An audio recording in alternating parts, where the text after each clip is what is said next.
Minha nora planejou vender minha casa de praia. Eu a vendi na manhã seguinte, junto com a que ela pensava que era dela.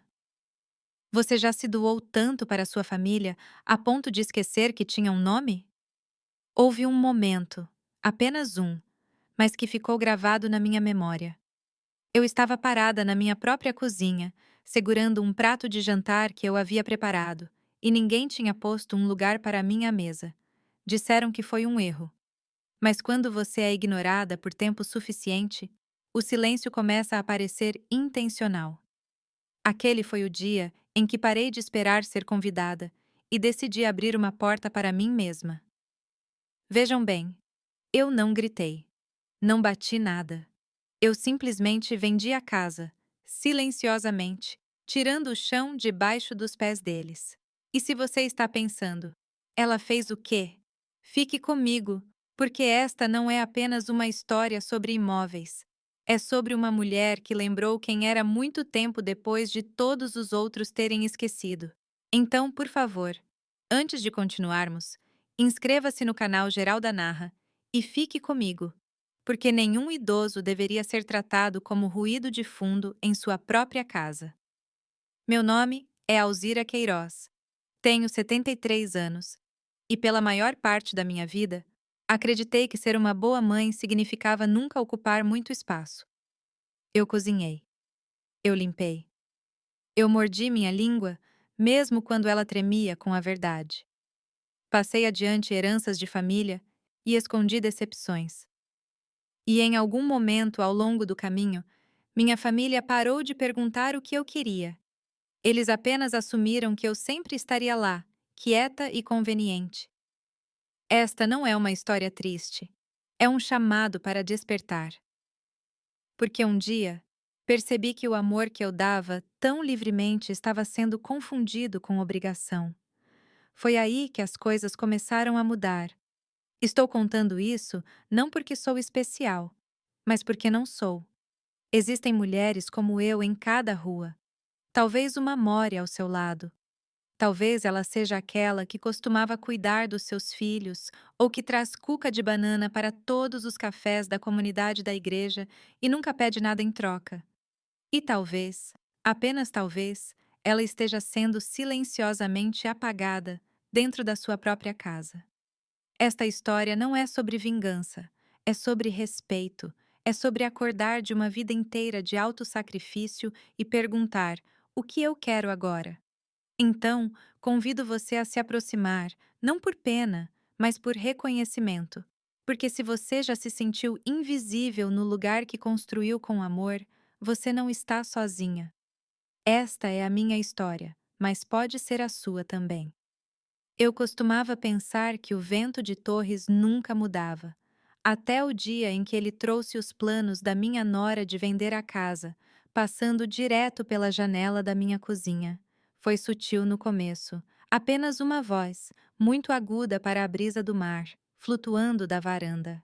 Ela estava andando de um lado para o outro novamente. Eu nem precisei olhar. Podia sentir os passos dela através do assoalho de madeira. Liquidando o imóvel no litoral, dizia ela em seu fone de ouvido Bluetooth, como se estivesse falando sobre uma pilha de móveis velhos, não sobre a casa onde construí minha vida.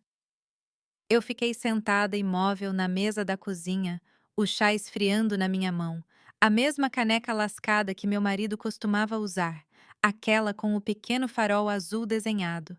Engraçado como nos apegamos às coisas quando as pessoas se vão. A caneca, o cheiro de canela, o som do relógio tic-taqueando mais alto quando a casa fica quieta. Atrás de mim, os cartões de fim de ano estavam em uma pilha organizada. Cada um endereçado, nenhum enviado. Eu os tinha escrito há 3 dias, pensando em enviá-los mais cedo este ano, mas não conseguia deixá-los ir, como se soubesse que algo estava por vir que faria as palavras lá dentro parecerem desonestas. É estranho como o silêncio diz mais do que o barulho. Caio não disse nada no café da manhã. Ele nunca diz quando a Soraya está por perto. Ela preenche o ar como perfume, algo caro, um pouco doce demais e difícil de lavar. Naquela manhã, Caminhei até o centro como sempre fazia. O vento cortava minhas bochechas e o sol mal aparecia no horizonte. Torres estava mais quieta que o normal, como se a cidade inteira estivesse prendendo a respiração. Folhas se acumulavam em pilhas úmidas perto do meio-fio. O cheiro de maresia misturado com agulhas de pinheiro velhas me lembrava dos dias de ação de graças de muito tempo atrás, quando Caio era pequeno. E meu marido ainda consertava tudo com fita adesiva e uma piada. No café da orla, a Cláudia me cumprimentou com seu sorriso habitual. Bom dia, dona Alzira. O de sempre? Eu assenti. Não precisava do cardápio. Algumas pessoas encontram conforto na variedade. Eu encontro na rotina. 2 ovos com gema mole, torrada integral, chá, sempre chá. Heloísa deslizou para o assento à minha frente, seu cachecol se desenrolando como uma fita macia sobre o casaco. Frio o suficiente para congelar o sorriso de um padre esta manhã, disse ela, enfiando as luvas no bolso do casaco. Conversamos como sempre fazíamos, sobre o tempo, os turistas que foram embora tarde demais e o tipo de tortas que as pessoas costumavam trazer para as quermesses da igreja quando a comunidade ainda significava alguma coisa. Ela perguntou sobre o Caio e eu dei a ela a versão que achei que não doeria. Ele está cansado, eu disse. Trabalhando muito, suponho. Ela não engoliu. Eu também não teria engolido. E a Soraya? Ela perguntou, tomando um gole de café. Eu olhei pela janela. Ela é eficiente. Heloísa ergueu uma sobrancelha, mas não insistiu. Essa é a coisa sobre amigos da sua idade. Eles não forçam a verdade a sair de você. Eles esperam que ela surja por conta própria. Quando cheguei em casa, a casa parecia mais fria. Não na temperatura, mas na presença. Soraya estava na varanda fechada falando rápido novamente. Ouvia através da porta, finalmente conseguindo a assinatura para a transferência. Não, ela não vai discutir. Ela é sentimental, não estúpida. Eu não interrompi. Apenas fiquei parada no corredor, a mão descansando no encosto da cadeira de jantar, como se aquilo pudesse me manter de pé. Mais tarde, naquela tarde, ela entrou na cozinha com uma pilha de documentos. Ela sorria com muita facilidade, como se tivesse ensaiado no carro. Alzira, disse ela, colocando os papéis na mesa entre nós. Só precisamos agilizar a propriedade para fins fiscais. Já preenchi tudo. Você só precisa assinar. Não respondi imediatamente. Olhei para os documentos, a letra dela nas margens, marcadores onde eu deveria assinar. Um post-it que dizia fácil, com uma carinha sorridente. Passei minha vida inteira lendo nas entrelinhas, arquivando histórias que não eram minhas, mas guardando-as mesmo assim. Eu sabia quando algo estava sendo apagado. Silenciosamente, deliberadamente, ela se apoiou no balcão da cozinha como se fosse dona dele, como se já tivesse medido os armários para a demolição.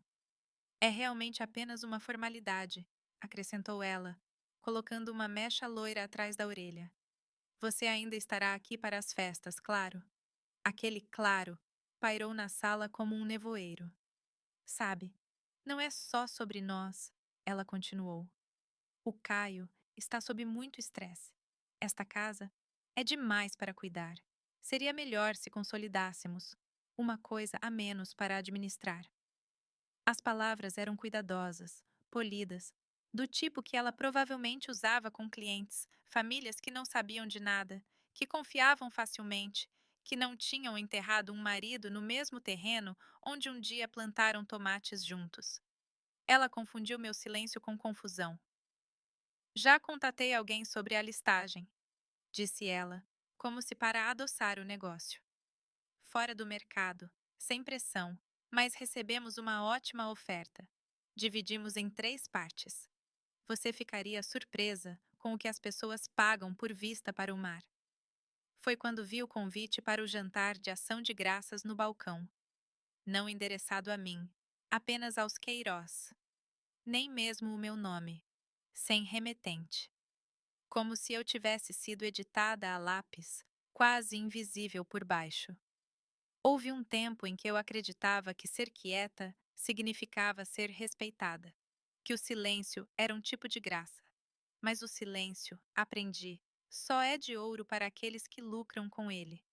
Ela bateu na mesa suavemente. Dê uma olhada nisso quando tiver uma chance. Assenti lenta e educadamente e peguei os papéis. Minha mão não tremeu.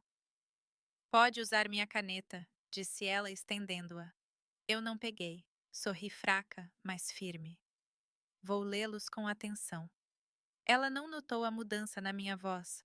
Ou talvez tenha notado e simplesmente não se importou. Quando ela saiu da sala, fiquei sentada por um momento. Não em choque, apenas em quietude. O tipo que vem antes do vento mudar. A casa rangeu como sempre fazia quando a maré recuava, como se soubesse o que estava por vir. Levantei-me, caminhei até o corredor, abri a gaveta sob o espelho do hall, aquela com o puxador de latão gasto. Dentro, o testamento do meu marido, os óculos dele e a pequena caixa de madeira onde ele guardava cartas antigas. Deslizei os documentos para dentro, empilhei-os cuidadosamente e tranquei a gaveta. Então, coloquei a chave na tigela de cerâmica sobre a lareira, bem ao lado da foto dele com seu colete de pesca, sorrindo como se soubesse um segredo. Soraya não olharia ali. Pessoas como ela raramente notam coisas que não brilham. Lá fora, o céu já estava escurecendo, embora fosse apenas o começo da tarde. As gaivotas estavam mais barulhentas agora, circulando acima como se sentissem algo no ar. Fiquei na sala de estar um pouco mais, olhos no horizonte onde a Ilha dos Lobos repousava quieta e indiferente. Houve uma mudança em mim então, não raiva. Ainda não. Apenas um puxão. Um voltar-se para dentro lento e deliberado. Eu não sabia exatamente o que ia fazer, mas sabia que não ia assinar nada. A casa costumava parecer maior quando estava cheia de barulho. Caio correndo pelo corredor descalço, o cachorro latindo para as ondas lá fora, a risada do Francisco ecoando pelas paredes. Agora só ecoava suavemente quando eu caminhava pelo assoalho. Passei aquela tarde dobrando lençóis que ninguém usaria, camas de hóspedes feitas, fronhas alisadas. O jantar de ação de graças seria daqui a 3 semanas, e eu ainda me apegava à esperança absurda de que talvez, apenas talvez, alguém me perguntasse qual prato eu planejava fazer. Não que eu tivesse ouvido do Caio, nem mesmo uma ligação para dizer que ele recebeu o convite. Peguei-me encarando a lareira mais tempo do que o normal. A foto do nosso primeiro Natal nesta casa. Caio tinha uma gravata borboleta vermelha, grudenta de doces. Lembrei-me do Francisco tentando manter o fogo aceso enquanto Caio continuava jogando pinhas nele, rindo como se fosse mágica. Espanei aquele porta-retratos 1000 vezes, mas fiz de novo mesmo assim, mais devagar, como se pudesse limpar a parte onde as coisas começaram a mudar. Lá fora, vi a Heloísa na frente da casa dela podando seus arbustos com aquele velho blusão amarelo que ela usava todo ano desde 2012. Abri a janela o suficiente para ouvi-la cantarolar algo que parecia Elis Regina. Quase a chamei, mas algo em mim hesitou. Talvez eu não quisesse dizer em voz alta ainda. Talvez nomear aquilo tornaria real o fato de que minha nora achava que podia me apagar com uma linha em um formulário. Fechei a janela, coloquei a chaleira no fogo. O apito perfurou a sala como se estivesse me repreendendo por estar tão imóvel. Mais tarde, sentei na varanda com um cobertor sobre os joelhos, o ar frio cortante com o sal. Observei um casal passeando na praia de mãos dadas, o cachorro saltando à frente deles. Pareciam pertencer a um dos folhetos brilhantes da Soraya. A luz do sol batia neles da maneira certa.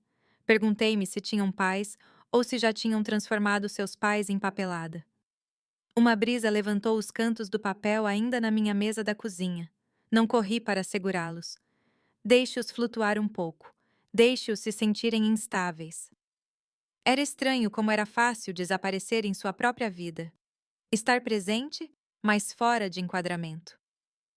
Naquela noite, Fiquei acordada até mais tarde do que o normal, relendo um dos velhos livros de mistério de bolso que o Francisco adorava. Eu não saberia te contar o enredo. Eu só gostava do som que as páginas faziam quando eu as virava, como uma prova de que eu ainda estava aqui, ainda escolhendo. Você não pode perder uma escritura. Não quando outra pessoa já fez uma cópia. A pasta estava de volta no meu colo. As mesmas bordas lisas, o mesmo papel amarelado que eu manuseara uma dúzia de vezes. Mas desta vez, notei algo novo. Uma mancha leve de batom na ponta de um canto. Não era meu. Uma semana havia se passado desde que Soraya deslizou aqueles formulários pré-preenchidos pela mesa, como se estivesse oferecendo um teste grátis que eu poderia cancelar depois. Ela não os mencionou novamente, mas não precisava. O ar na casa havia mudado. Minha xícara de café tinha sido movida de seu lugar habitual no armário. A foto de família no patamar da escada, aquela em que Caio ainda estava sem o dente da frente, havia desaparecido. Soraya convocou uma reunião de finanças domésticas na terça-feira de manhã. Não comigo, é claro. Só soube que estava acontecendo porque passei pela porta fechada do escritório e a ouvi explicando deduções e valor de mercado para o Caio, como se estivesse lendo de um cartão. Ficaram lá por 1 hora. Assei bolinhos de abóbora só para ter uma desculpa para passar por lá 2 vezes. Ninguém me convidou para entrar. Mais tarde, o cheiro de canela ainda estava preso nas minhas mangas enquanto eu caminhava os 2 quarteirões até a prefeitura. Tinha ficado mais frio, o tipo de frio que beliscava a pele sob a gola.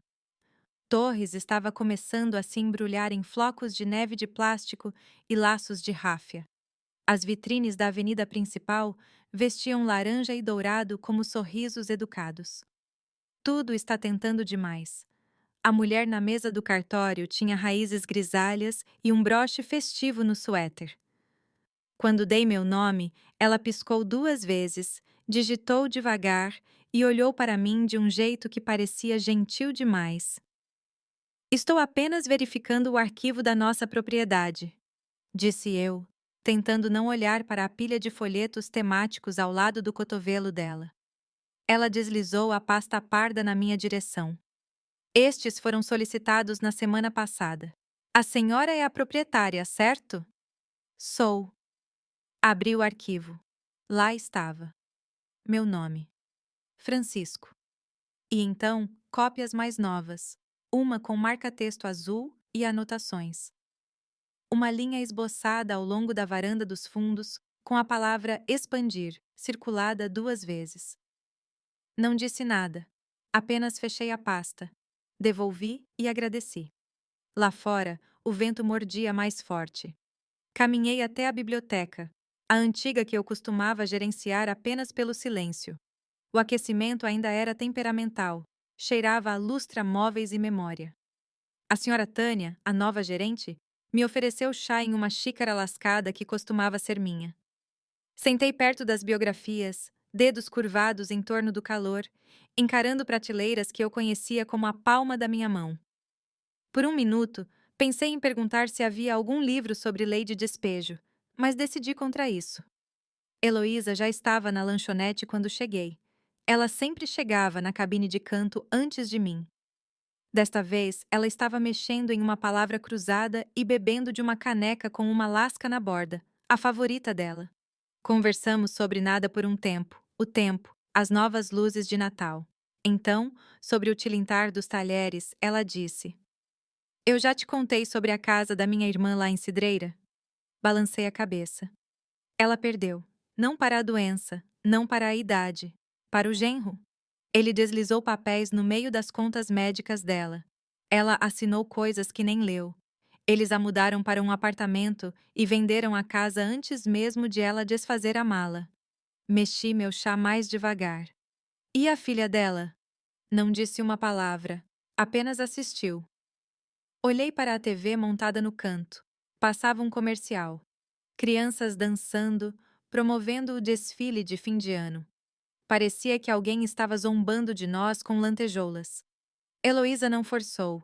Ela apenas arrancou um pedaço do bolinho e o deixou de lado para os pássaros. Aquele era o jeito dela, deixando migalhas para o mundo, nunca exigindo que ninguém a seguisse. De volta para casa, a casa parecia mais quieta do que o normal, como se estivesse prendendo a respiração. Caio tinha ido à cidade resolver umas coisas. Soraya estava na varanda fechada em uma videochamada, andando descalça sobre o tapete que eu trouxe da nossa viagem de aniversário a Gramado. Eu podia ouvi-la rindo no fone de ouvido. Derrubaríamos essa parede, abriríamos o espaço. Vistas para o mar, oferta instantânea. Passei por ela como se ela fosse invisível. Se ela notou, não demonstrou. Na cozinha, abri a gaveta novamente. Aquela com os óculos do Francisco.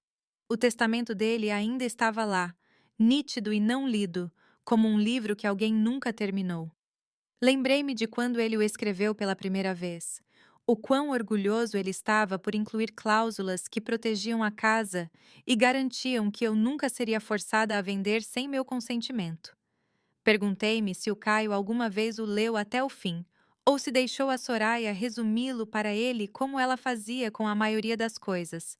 Tirei a escritura, a verdadeira, não a fotocópia com o marca-texto e os pontos de interrogação.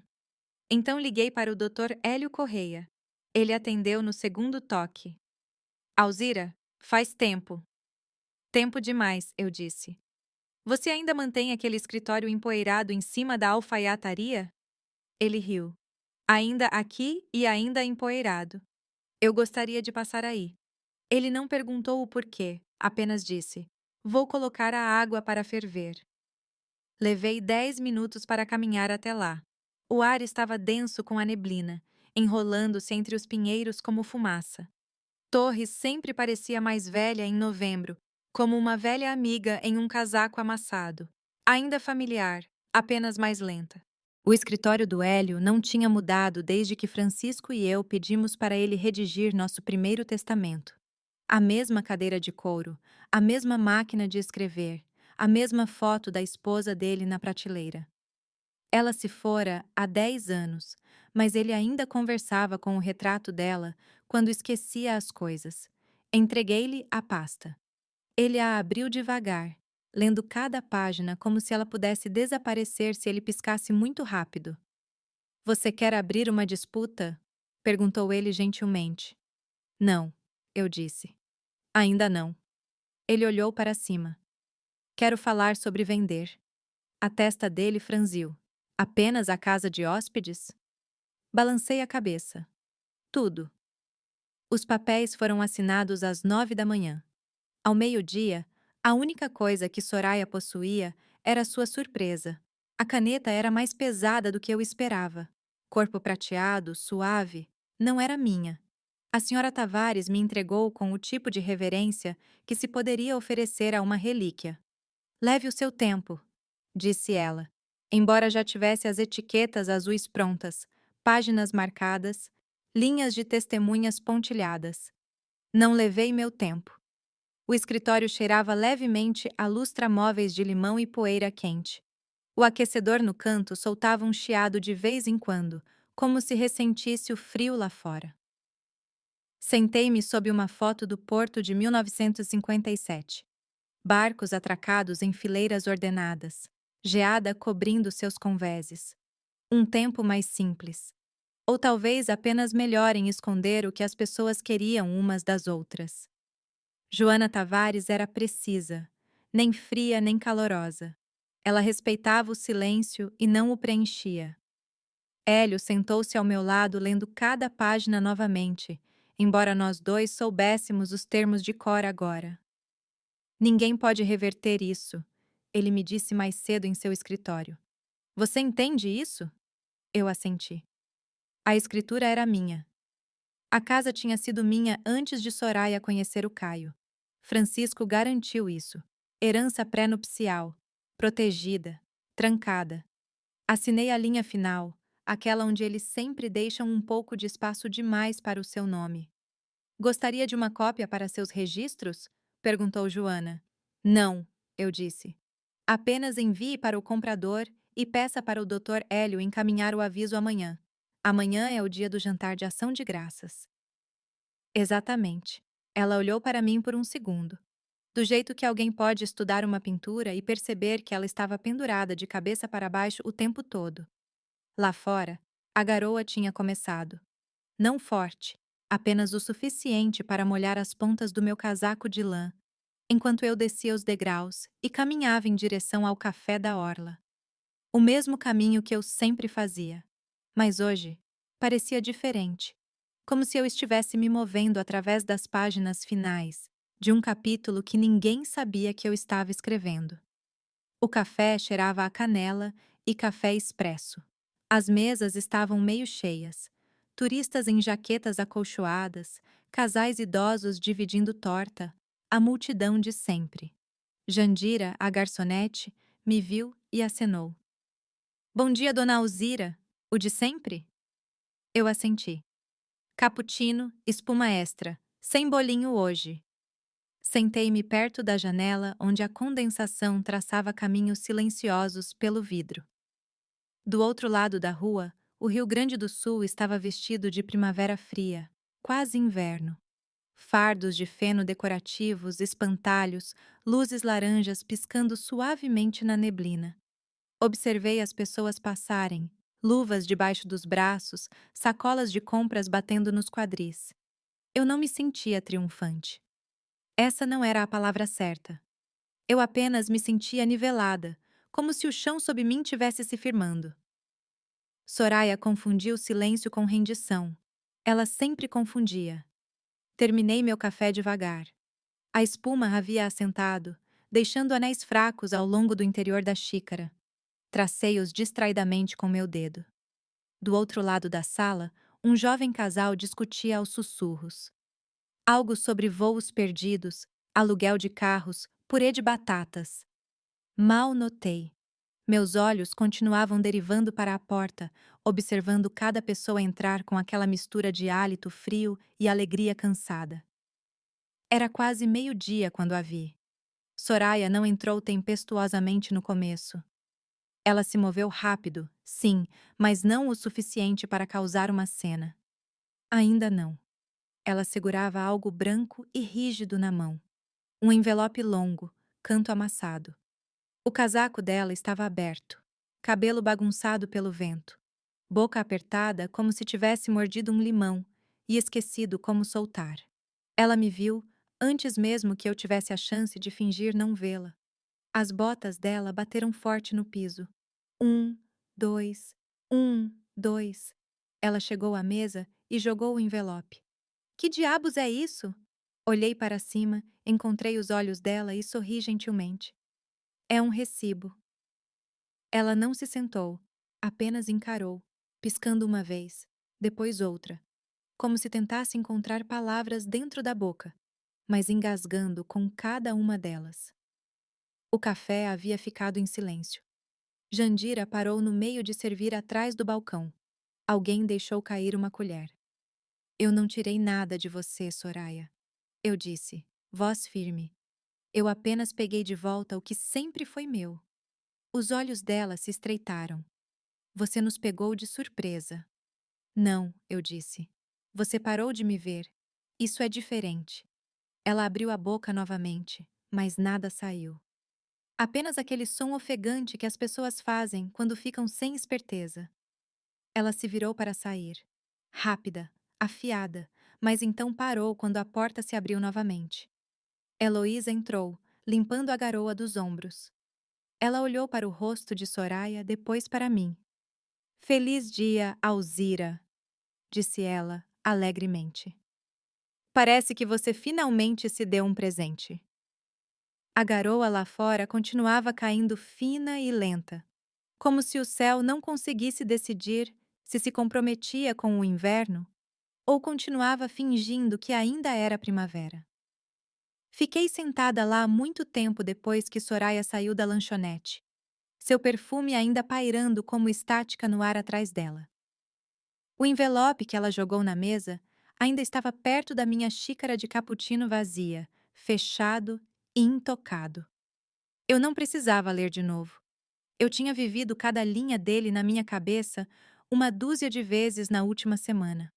Lá fora, O vento agitava a esquina da avenida principal, roçando bandeiras festivas contra os postes e farfalhando as guirlandas quebradiças nas vitrines das lojas. O café da orla havia se aquietado novamente, a multidão do almoço diminuindo. Heloísa tinha saído com um sorriso caloroso e um olhar que me dizia que ela sabia mais do que dizia. Ela sempre sabia. Aquele tipo de saber não vinha de fofoca. Vinha dos anos, de sobreviver a mais feriados do que você gostaria de contar, de perder coisas que importavam e aprender a não vacilar quando algo mais escapa. Não fui para casa imediatamente. Caminhei, não rápido, não para nenhum lugar em particular. Apenas deixei o frio beliscar minhas bochechas e ranger nos meus joelhos. Deixei minhas botas encontrarem as velhas linhas da calçada que eu costumava traçar com meu filho quando ele tinha 5 anos e achava que dentes de leão eram mágicos. A cidade não tinha mudado muito, não fisicamente, mas os espaços pareciam mais ocos agora, como um desenho que alguém tivesse feito com detalhes demais e depois apagado as pessoas. Para onde quer que eu olhasse, as festas de fim de ano se arrastavam pelos cantos. Perus de papel na janela da farmácia. Geleias empilhadas como munição no mercado do Gilberto. Passei pela biblioteca, aquela para a qual eu costumava correr, aquela onde eu arquivava livros de cor e sabia qual adolescente estava fingindo pesquisar e qual estava se escondendo dos pais. As luzes estavam acesas. Através do vidro fosco, pude ver a senhora Bela, a nova bibliotecária, mexendo em uma vitrine. Não entrei. Aquela parte da minha vida estava dobrada, empacotada, colocada no alto de uma prateleira. Às vezes sinto falta, às vezes não. Encontrei-me no pier da cidade. O vento mais cortante agora, atravessando a lã do meu casaco como um desafio sussurrado. Dali, eu podia ver o contorno da Ilha dos Lobos e a linha costeira que um dia conteve tudo pelo que trabalhei. A casa, a cabana de hóspedes, o pequeno galpão que um dia serviu como canto de escrita, quando Haroldo pensou que tinha um romance dentro dele. Tudo se foi. Vendido, mas não perdido. Perda é quando alguém tira algo de você. Isso não foi uma perda. Isso foi uma escolha. A verdade é que eu não queria vender. Não realmente. Não nos meus ossos. Aquela casa estava cheia de fantasmas, mas eles eram meus.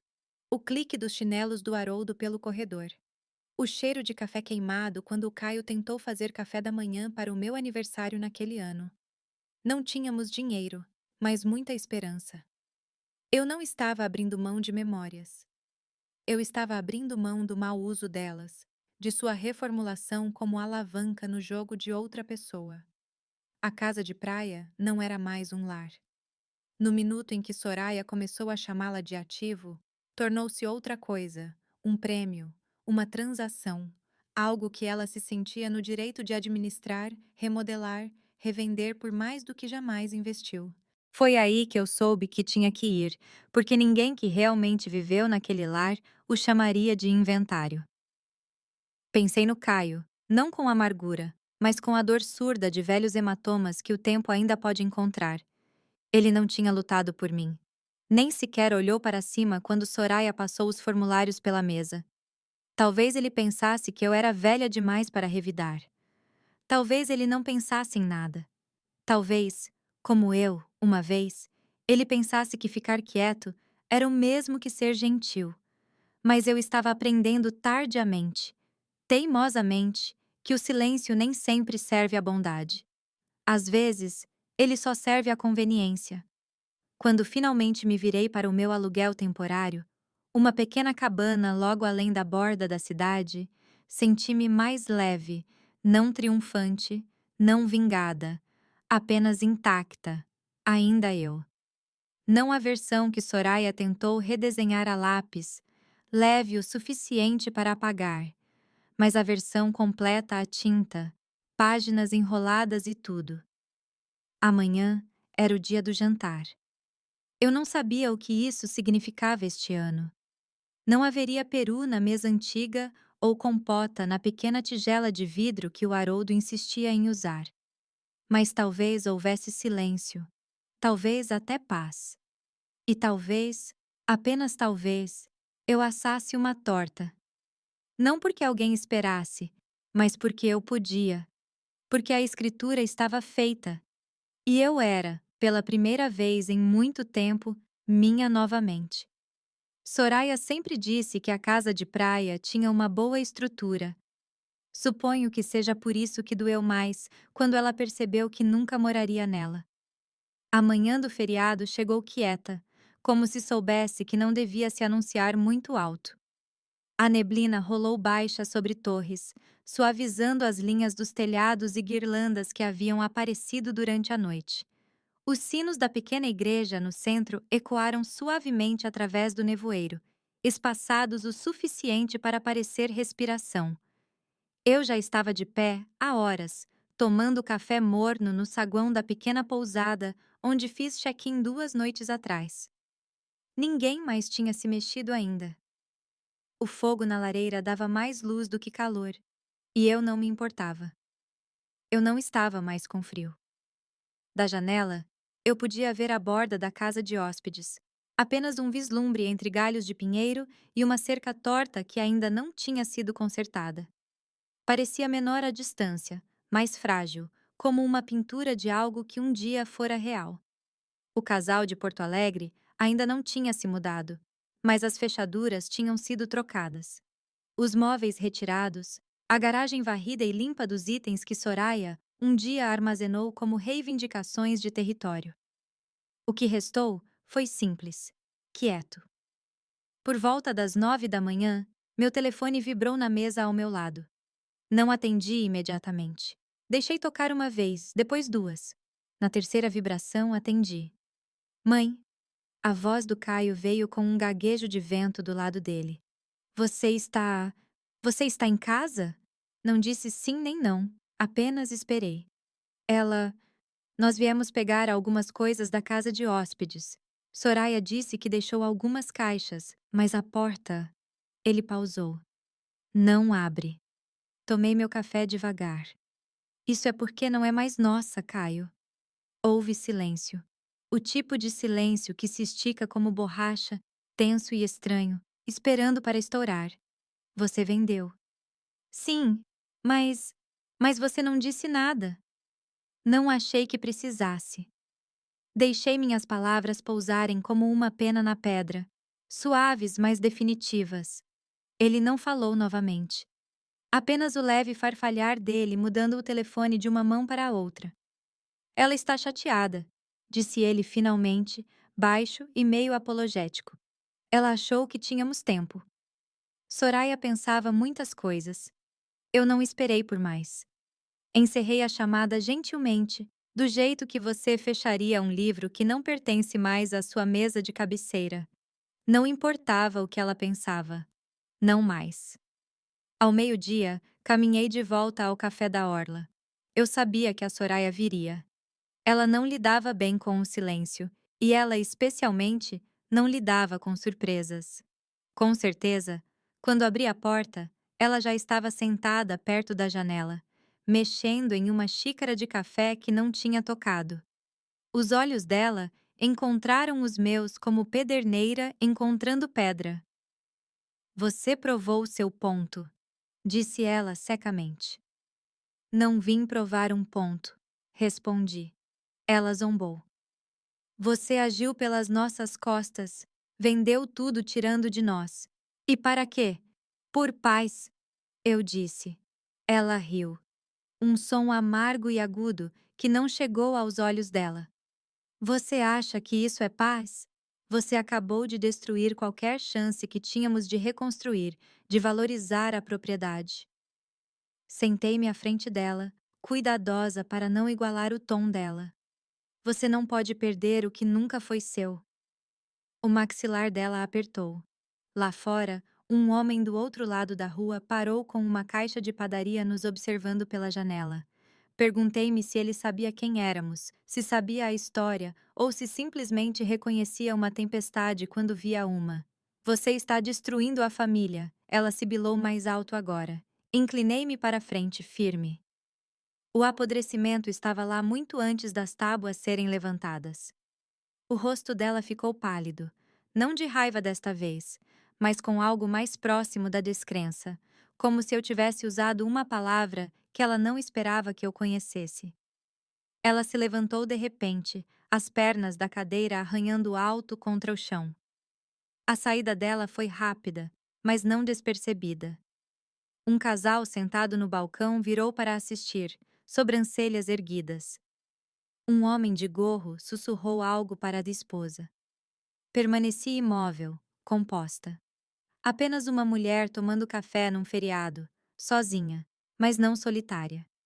Quando o sino acima da porta tocou novamente, olhei para cima, esperando que o silêncio se seguisse.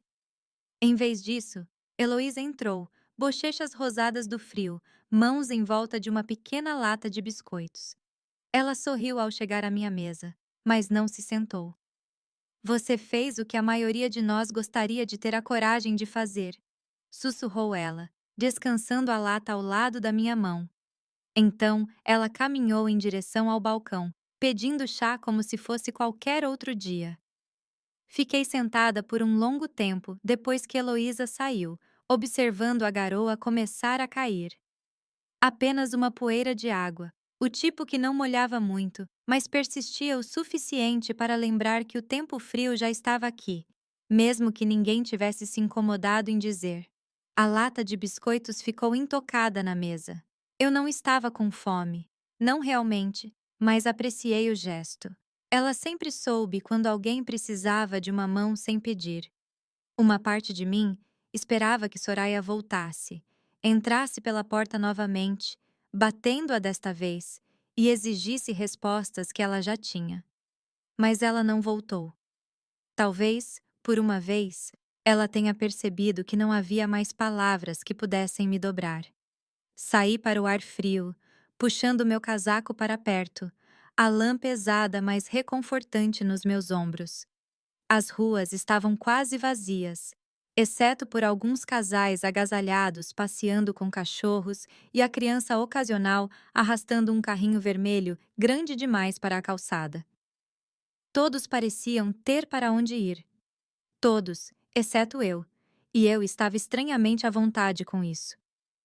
Em vez de voltar para a pousada, fiz um desvio pela casa antiga. Da calçada, eu podia ver sombras fracas se movendo lá dentro. Empreiteiros, talvez, ou talvez os novos proprietários já estivessem pintando sobre o passado. Não diminuí o passo. Não havia nada para mim naquelas paredes. Quaisquer memórias que ainda se agarrassem lá, eu já as tinha empacotado em cantos mais silenciosos da minha mente. De volta à pousada, acomodei-me na pequena poltrona de leitura no canto do meu quarto.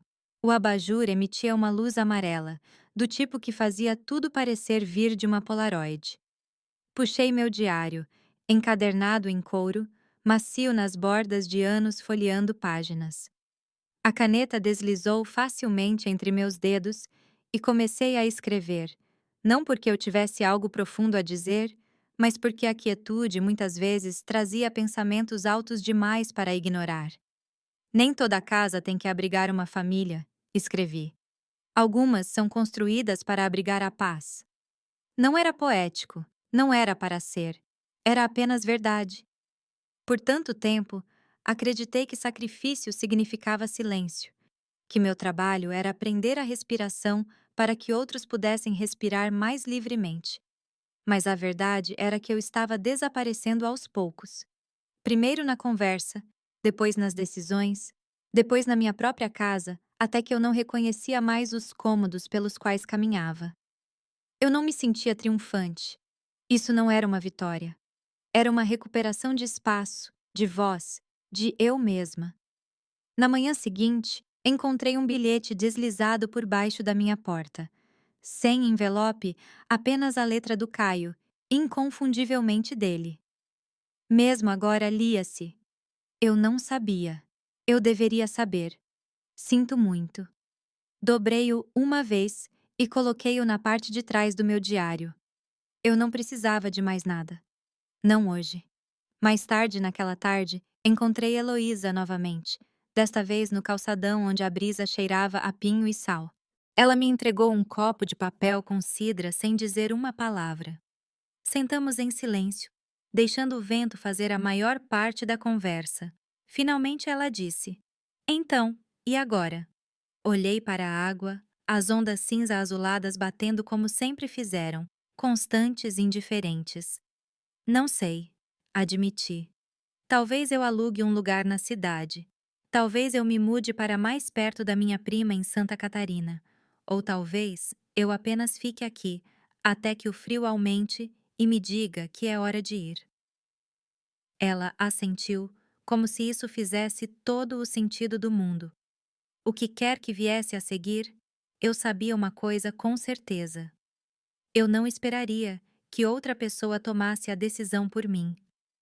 Aquela porta, a que Soraya sempre sonhou em destrancar, nunca se abriria para ela. Mas eu tinha encontrado uma porta minha. E desta vez eu tinha a chave. Ele apareceu sem flores, sem presentes, apenas com o olhar de um homem que finalmente viu o preço do silêncio. A batida na porta foi mais suave do que eu esperava. Não hesitante exatamente, apenas contida, como alguém incerto se ainda tinha o direito de bater. Eu tinha acabado de tirar a compota de frutas vermelhas da geladeira, o cheiro de cravo e casca de laranja ainda preso nas minhas mãos.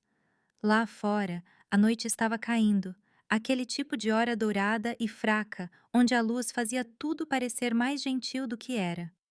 Abri a porta e lá estava ele.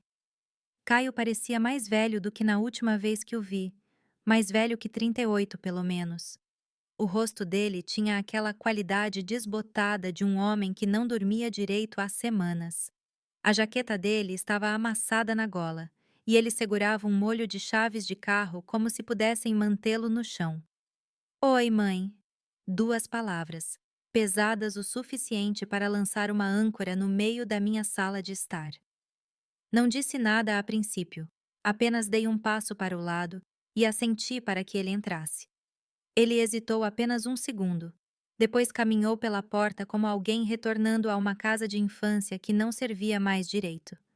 Eu tinha posto a mesa para um, não por amargura, apenas um hábito. Um prato único, um garfo e faca, um copo de suco que ainda estava frio ao toque. No fogão, a broa de milho aquecia lentamente em uma frigideira de ferro fundido, e o escondidinho de batata doce tinha acabado de sair do forno, dourado perfeitamente nas bordas. Ele notou a mesa, depois olhou para mim. Não quis interromper. Você não interrompeu, disse eu, passando por ele para a cozinha. Você está com fome? Não tenho certeza, disse ele. Mas sentou-se mesmo assim. Servia a comida sem cerimônia, 2 porções, sem enfeites extras, apenas o que ele costumava gostar, o tipo de jantar que dizia: Eu lembro. Coloquei na frente dele, e ambos nos sentamos, o silêncio se esticando entre nós como uma colcha velha, familiar, gasta, mas ainda quente. Ele deu uma garfada, mastigou devagar. Observei a maneira como ele evitava meus olhos. Ela está com raiva, disse ele finalmente. Eu não perguntei quem. Eu não precisava. Imaginei, respondi. Ela disse que você a pegou de surpresa. Ela achava que a casa era dela. Eu disse, levantando meu garfo. Nunca foi. Ele assentiu, olhando para a comida novamente. Ela tinha planos. Dei uma risada suave. Eu também tinha. O silêncio depois disso foi mais denso. Não hostil, apenas honesto. Comemos por mais alguns minutos. Os únicos sons eram o leve arranhar do garfo contra o prato e o tic-tac do velho relógio de parede acima da lareira. Sabe, eu disse pousando meu garfo. Seu pai me pediu em casamento na varanda da frente daquela casa.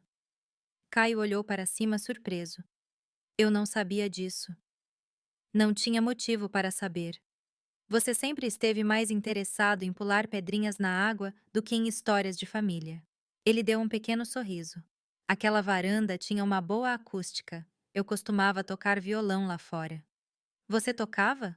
Eu assenti. Até você parar, disse que fazia seus dedos doerem.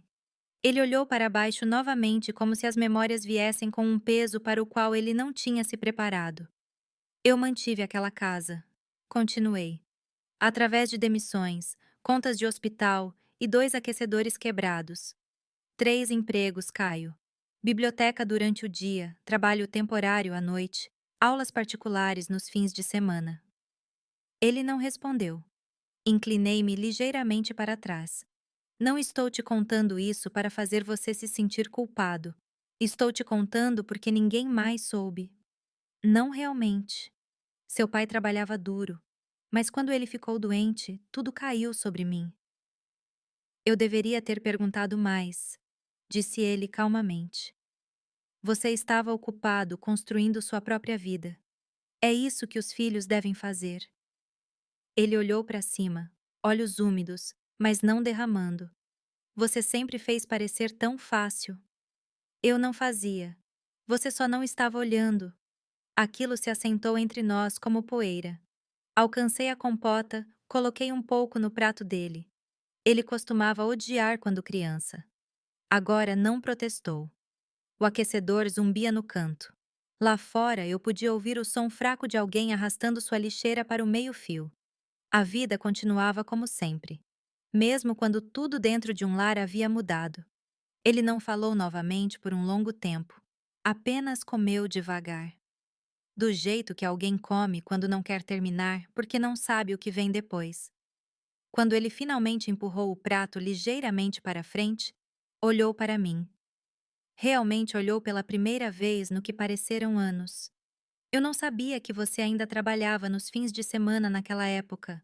Eu não falava sobre isso, mas você não deveria ter tido que fazer isso sozinha. Às vezes, não escolhemos a carga, apenas como a carregamos. Ele passou a mão pelo rosto como se tentasse apagar algo que só ele podia ver. Eu deixei ela me convencer de coisas. Ele admitiu coisas que eu sabia que não pareciam certas, mas eu não queria outra briga. Pensei que se eu mantivesse a paz, todo o resto seguiria. Esse é um tipo perigoso de silêncio, eu disse.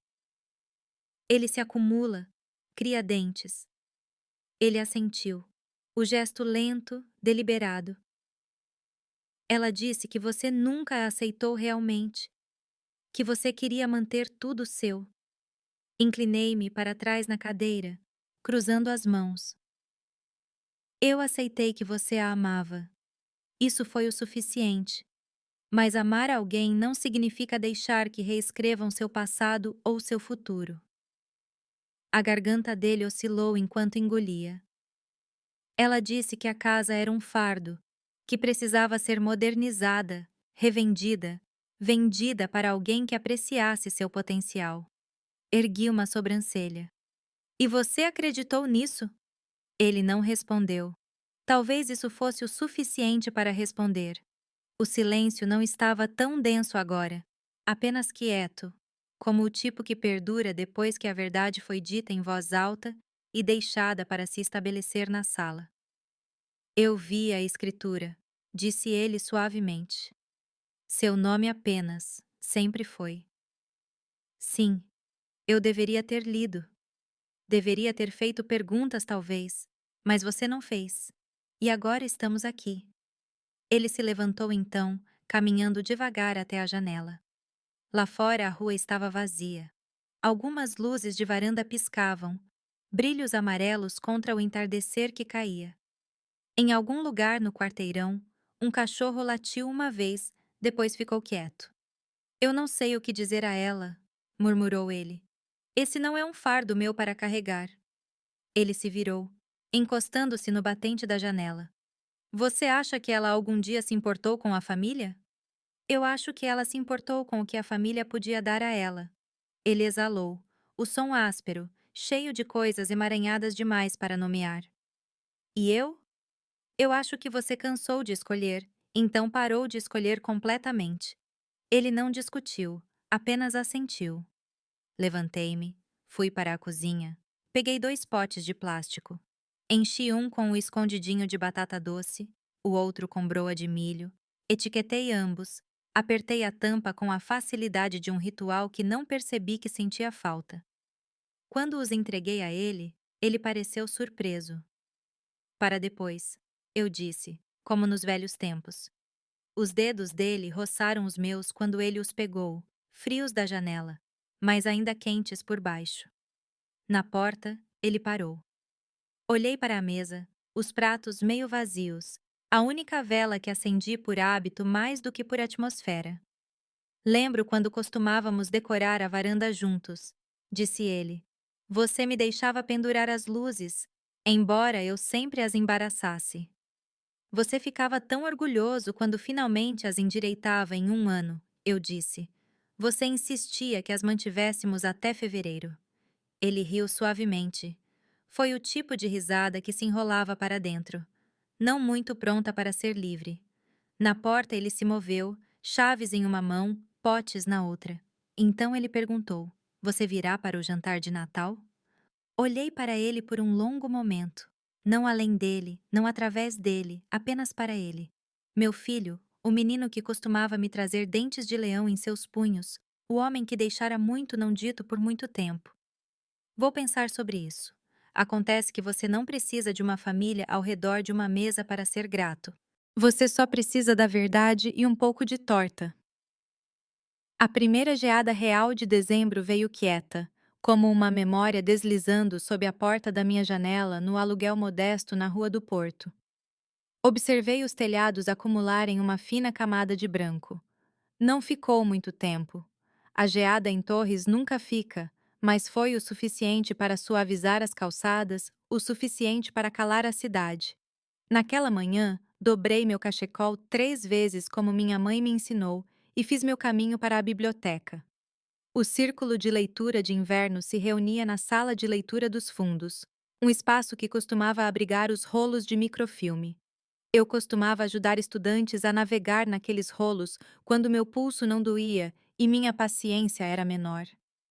Agora eu me sentava na cabeceira do círculo, um bule de chá com especiarias fumegando à minha frente e 4 mulheres, de cabelos grisalhos, olhos aguçados, longas caminhadas, acomodando-se em suas cadeiras. Heloísa foi a primeira a falar como sempre. Você ainda escreve naquela velha máquina de escrever? Sorri. Faz mais barulho que uma tempestade, mas escuta melhor do que a maioria das pessoas que conheci. Elas riram, e coloquei algumas páginas datilografadas na mesa. Meus dedos correram pela borda nítida do papel. Escrevi algo novo ontem à noite. Não exatamente uma história, talvez mais uma memória. Li em voz alta, voz baixa e uniforme. Não era sobre Soraya. Não diretamente. Era sobre o cheiro das mãos da minha mãe depois de descascar ervilhas. A dor atrás dos meus joelhos quando esfreguei o chão da nossa cozinha pela primeira vez. Era sobre mulheres que mantinham as coisas juntas por tanto tempo que esqueciam como era soltar. Ninguém interrompeu. Quando terminei, ninguém aplaudiu. Apenas um silêncio suave, caloroso, compreensivo. Helena, uma enfermeira aposentada, inclinou-se para a frente. Você já pensou em publicar isso? Não acho que o mundo precise de outro livro de reflexões. Heloísa mexeu o chá. Talvez não. Mas nós precisamos. Aquilo bateu mais forte do que eu esperava. Mais tarde, enquanto empacotávamos, uma voz familiar chamou da recepção. Dona Alzira, a senhora tem uma carta. Eu não esperava correio. As festas traziam catálogos e contas, nunca envelopes com letra manuscrita. Mas lá estava. Meu nome, meu endereço de aluguel, a letra do Caio. Ainda irregular, ainda meio caminho entre cursiva e desculpa. Não abri imediatamente, apenas a coloquei no bolso do casaco e caminhei 2 quarteirões até o café da orla. O café cheirava a canela e raspas de limão. A seleção de tortas festivas estava orgulhosamente na vitrine. Nozes, maçã, algo com frutas vermelhas. Pedi uma fatia de torta de batata doce e um cappuccino. A garçonete, uma garota nova com unhas roxas lascadas, não me chamou de Dona Alzira como a última, apenas assentiu e sorriu. Estava tudo bem para mim. Em uma mesa de canto, puxei a carta e a abri devagar. Mãe, não tenho as palavras para o que eu deveria ter dito semanas atrás, talvez anos atrás. Obrigado por não gritar quando você tinha todo o direito. Ainda estou aprendendo. Com amor, Caio. Sem desculpas, sem explicações, apenas isso. Dobrei a carta de volta em seu envelope, terminei minha torta e caminhei para casa antes que a garoa virasse lama. Não chorei. Não liguei para ele. Mas coloquei a carta no parapeito acima da pia da cozinha, ao lado da planta de alecrim que nunca parecia morrer. Naquela noite, puxei a máquina de escrever em minha direção novamente. As teclas pareciam mais leves desta vez. Escrevi sobre mulheres que dizem a verdade sem precisar gritar. Mulheres que encontram clareza em lugares silenciosos. Não citei nomes, mas a história era minha. Heloísa notou meu silêncio e não pressionou. Ela sempre soube como deixar espaço para as pessoas voltarem a si mesmas. Sentamos lá na pequena sala de leitura da biblioteca, o aquecedor ronronando no canto, lançando ondas de calor sobre nossos joelhos, as janelas levemente embaçadas da nossa respiração e do chá. Lá fora, a garoa caía sem pressa de terminar o que tinha começado. Uma mulher chamada Maia, de fala mansa e fã de romances antigos, compartilhou algo sobre perder a irmã na primavera passada. Eu ouvi, realmente ouvi, não por obrigação, mas porque eu tinha espaço agora dentro de mim para carregar a memória de outra pessoa. Passamos a lata de biscoitos de gengibre em silêncio. O tipo de quietude que não dói. Olhei ao redor daquele círculo de mulheres, todas com cabelos prateados e mãos cansadas, mas determinadas. Não havia fingimento naquela sala. Ninguém interpretando o papel de nora, mãe ou anfitriã. Apenas mulheres que tinham visto invernos suficientes para saber quais verdades valiam a pena manter. Mais tarde, quando as outras tinham ido e Heloísa demorou para empilhar cadeiras, alcancei minha bolsa e tirei um pequeno envelope. Eu não tinha contado a ela ainda. Caio tinha escrito. Não longo e certamente não floreado, apenas uma página. A letra dele instável, como se não tivesse certeza se tinha o direito de estar entrando em contato. Obrigado, dizia, por não gritar quando você tinha todo o direito. Ainda estou aprendendo. Isso era tudo. Entreguei a Heloísa, que leu silenciosamente e assentiu. Ela não disse nada como: Veja, ele está voltando atrás. Ou talvez as coisas sejam como antes. Ela apenas disse: Estou feliz que ele escreveu. E eu estava também, mas não escrevi de volta. Ainda não. Algumas coisas precisavam se assentar dentro de você antes que você pudesse falar com elas. Naquela noite, caminhei de volta para a pousada onde estava ficando pelas ruas vidradas de gelo fino. Cada varanda estava enfeitada com luzes agora, brilhando em vermelho e verde e um teimoso pedaço de azul.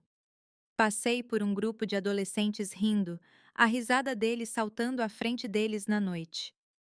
Por um momento, imaginei o Caio naquela idade, arrastando as botas, bochechas vermelhas, tentando esconder o sorriso de mim. Dentro da cabana, acendi a lareira e aqueci as fatias de cuca de banana que sobraram que fiz para o café mais cedo. O cheiro encheu o quarto, reconfortante, familiar. Sentei-me na minha pequena escrivaninha, perto da janela, onde deixei a máquina de escrever que Heloísa me deu. A fita ainda boa, as teclas ainda macias. Coloquei papel fresco nela, rolei para dentro e pausei. Não era que eu tivesse algo urgente a dizer. Eu apenas sabia que podia dizer agora. Que a voz que passei anos abafando em polidez, em sacrifício, em dever materno, ainda estava aqui. Um pouco mais velha, um pouco mais sábia e não mais disposta a se dobrar nos cantos das decisões de outras pessoas. Digitei uma única linha. Esta não é uma história sobre uma casa, é sobre a mulher que aprendeu a viver fora dela. Então dobrei o papel cuidadosamente e coloquei-o ao lado dos outros na pasta marcada Notas de Inverno. Eu não sabia se algum dia se tornaria um livro. Talvez apenas uma coleção de pensamentos para ninguém além de mim mesma. Mas isso era o suficiente. Lá fora, a garoa continuava caindo. Não pesada, apenas constante. O tipo de frio que grudava e suavizava tudo o que tocava. Fiquei na janela e observei uma família passar. Um casal com dois filhos pequenos puxando suas mangas, apontando para as luzes, rindo. Não senti inveja, apenas calma. Por muito tempo, acreditei que família significava ficar quieta, ceder, abrir espaço mesmo quando não havia nenhum sobrando para você. Mas agora sei que não é sangue ou obrigação que te mantém aquecida nos meses mais frios. É a verdade, e talvez um pouco de torta. Eu vendi a casa, sim, mas mantive algo melhor. A parte de mim que eles pensavam que tinha ido embora há muito tempo. Dizem que a paz é silenciosa, mas aprendi que é mais do que isso. É a maneira como sua respiração desacelera quando você sabe que ninguém mais está te apressando. A maneira como o café tem um gosto diferente quando você não está engolindo amargura a cada gole. Desde que vendi a casa, a vida se suavizou das melhores maneiras possíveis. Acordo cedo, como sempre. Mas agora o silêncio parece meu. Sem passos pisando forte acima de mim. Sem barulho de planos sendo feitos atrás de portas fechadas. Apenas o zumbido da chaleira, o farfalhar das páginas e o grasnar ocasional de uma gaivota longe, perto da costa. Aluguei um lugarzinho não muito longe da biblioteca. 2 quartos, uma varanda, uma porta de tela barulhenta que balança do jeito certo ao vento. O proprietário é um viúvo chamado Francisco que me deixa maçãs do pomar dele toda semana e diz que lembro alguém que um dia leu livros demais. Ele não está errado. O frio chegou cedo este ano. Observei-o assentar gentilmente nas grades lá fora enquanto digitava a última linha de um novo ensaio. A máquina de escrever que Heloísa me deu zumbi como uma velha amiga com segredos. Engraçado como recuperar algo tão simples quanto sua voz pode parecer plantar seus pés em terra fresca. Às quartas-feiras, organizo o círculo de leitura de inverno na biblioteca. Não é chique. Apenas algumas de nós mulheres, a maioria com mais de 60, algumas com mais de 70, reunindo-se com casacos grossos e garrafas térmicas de chá. Lemos histórias, algumas de ficção, algumas de memória. E de vez em quando leio algo meu. Elas ouvem com olhos que veem mais do que palavras. Às vezes elas assentem. Às vezes elas apenas seguram minha mão depois. Isso é tudo que eu preciso. Soraya deixou a cidade. Ouvi dizer. Sem despedida, sem fogos de artifício, apenas se foi. Caio ainda mora aqui, no entanto. Não conversamos com frequência, mas de vez em quando chega uma carta. Sempre manuscrita, sempre curta. A última dizia: Estou tentando ser o tipo de homem que percebe quando as pessoas param de sorrir.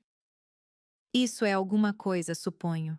O crescimento muitas vezes começa onde a culpa termina. Mas esta história não é sobre eles. Não mais. Por muito tempo, pensei que amor significava dar tudo. Seu tempo, seu espaço, até sua voz. Especialmente sua voz. Confundi sacrifício com devoção. Pensei que silêncio fosse bondade. Pensei que resistência fosse força. Mas aqui está a verdade. Eu gostaria que alguém tivesse sussurrado para mim, décadas atrás. Se você se doar tanto a ponto de desaparecer, até as pessoas que te amam podem esquecer que você esteve lá. E eu estive lá. Cada feriado, cada joelho ralado, cada festa de aniversário esquecida que eu ainda consegui tornar especial. Eu estive lá para refeições, ligações tarde da noite e segurando as coisas quando elas queriam desmoronar. Mas estar lá não significa ser invisível. Não mais. Então, comecei a recuperar as pequenas coisas. Comprei para mim um cachecol vermelho, ousado, quente, não feito para se misturar. Visito o mercado e converso com os vendedores como se eu fosse alguém que tem todo o tempo do mundo. Asso bolo de banana para o café uma vez por mês. O dono diz que o lembra da mãe dele. Tomo isso como uma honra silenciosa. Heloísa e eu ainda nos encontramos aos domingos. Às vezes, apenas sentamos na sala dela, assistindo a velhos filmes em preto e branco com o som desligado. Ela tricota. Eu escrevo no diário. Não precisamos de muitas palavras entre nós. Algumas amizades envelhecem como carvalho, lentas para crescer, mas firmes nas tempestades. Não acho que mudei tanto quanto voltei a mim mesma. Como tirar a poeira de uma pintura antiga e perceber que as cores ainda estão vibrantes por baixo. Não é sobre vingança. Nunca foi sobre ganhar. Foi sobre não perder mais de mim mesma. Aquela casa de praia tinha uma boa estrutura. Foi o que a Soraya disse. Mas o que finalmente entendi é isto. Não era apenas a casa. Eu tenho uma boa estrutura também. Eu sustentei famílias, apoiei gerações e ainda estou de pé. Nunca me arrependerei do amor que dei, mas não confundo mais ser necessária com ser valorizada. Essas são duas coisas diferentes. Uma te deixa vazia, a outra te preenche silenciosamente por dentro. Então, se você está ouvindo isso, talvez encolhida em algum lugar quente, talvez sozinha, talvez se perguntando se fez demais por muito pouco, deixe-me dizer isto. Nunca é tarde demais para voltar para casa, para si mesma. Não para a versão que os outros esperam, mas para a mulher que você era antes do barulho. Aquela que cantarolava quando cozinhava. Aquela que escrevia cartas que nunca enviava. Aquela que se mantinha firme mesmo quando as mãos tremiam. Você não precisa de uma mesa cheia de gente para ser grata. Às vezes, você só precisa da verdade e um pouco de torta. Se esta história encontrou o caminho para o seu coração, talvez compartilhe com alguém que precise também. Alguém carregando silenciosamente mais do que jamais diz. E lembre-se: a dignidade não faz barulho, mas uma vez que você a encontra, nunca a perde.